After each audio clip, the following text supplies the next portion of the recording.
guys, I know in a previous video Alyssa had mentioned that you guys were interested in some do-it-yourself or home decorating tips. So we're currently going through a pretty big redo in my bedroom, and one thing we're doing is adding a lot of bookshelves. My dad's going to build those for me, but just to add a little bit of extra to them, I'm going to use a whitewashing technique on all of my boards, and I thought I'd share with you guys how to do that today. So to start, all you're going to need is whatever kind of paint you want. I got some samples to paint the walls to see what I liked, and this is just something that was left over. You're also going to need water, just a small jar or a large jar depending on how big your project is, some paint brushes, a rag, and some sandpaper for finishing. To start, what I'm going to do is you put 2 parts paint to 1 part water. So I'm taking my paint, which I mixed up. Generally you use a solid white color, but you can also use any sort of pale pastel color. This color is a green that's actually almost white. You can barely even tell that there's really very much pigment to it at all. So I'm just going to pour that in my jar.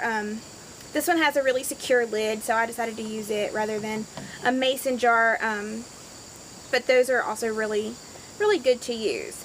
Now, to keep my measuring simple, I'm just going to take my water and dump it right in the paint jar so that my paint jar is about half full.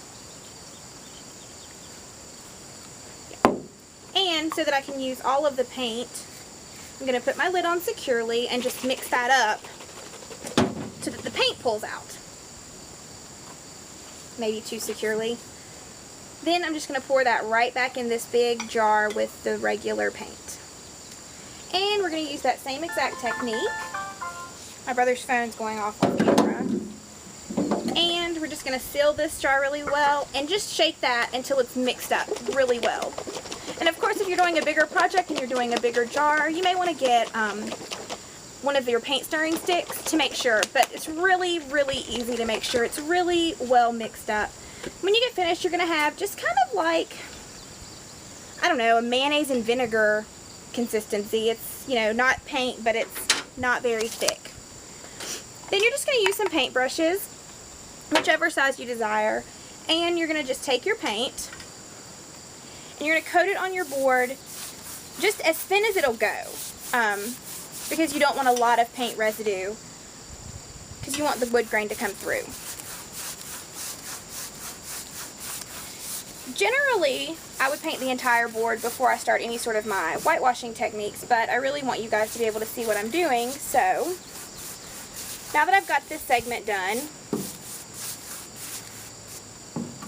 my favorite finish, personally, is to take a really large, clean brush and just brush right back over the paint to thin it.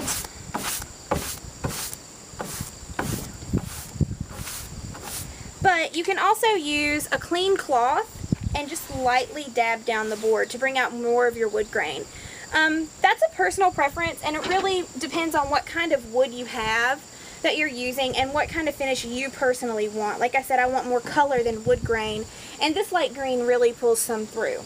I did a board earlier just to check and see how I liked the coverage, and when you get finished and everything's completely dry, if you're not really satisfied with how much is showing, this is especially good if you're doing like a table or a chair that has curved edges that you want to get information, or you want more of the wear to show through.